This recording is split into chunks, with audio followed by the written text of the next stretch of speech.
So hello guys, welcome to my video for today. So ito, gawa lang ako ulit ng maikling video.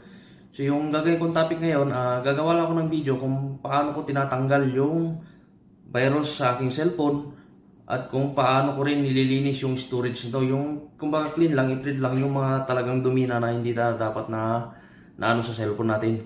So hindi naman mabubura yung mga important files o yung mga yung tawag nito, yung mga importante. Kunyari mga picture, hindi naman yung tatanggal parang yung lang, pinaka-print niya.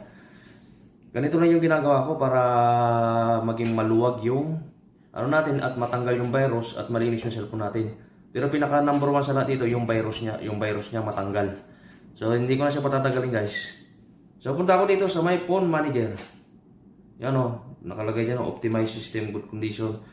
Pero ito siya, meron tawag dito na virus risk tsaka clean up storage. So unahin ko na itong virus risk scan. Nangatiiling ko ayun, may ads pa.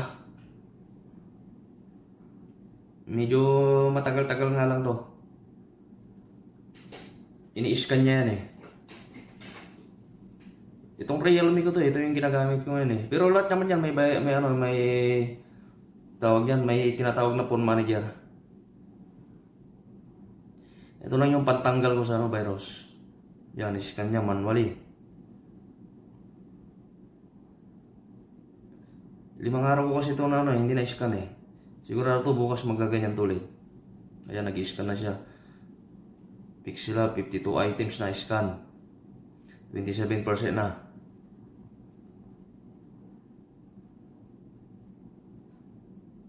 Star Maker.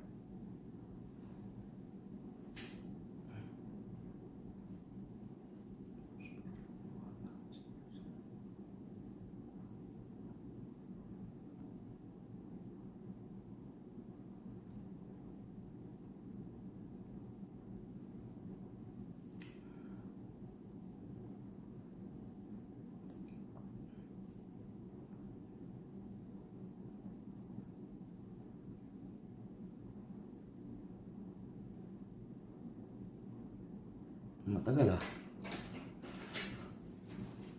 Ibalik. Ikakat ko na lang ito.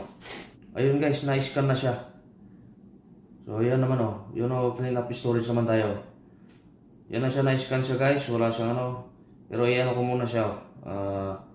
Kasi medyo matagal-tagal ko pag Ngayon, punta naman tayo sa Ganun lang kadali kung paano tanggalin yung virus niya Doon nyo lang malalaman. Kasi yun lang yung ginagamit ko para matanggal Pero wala namang virus yung no risky apps. Virus and risk. Ibig sabihin walang virus yung cellphone ko.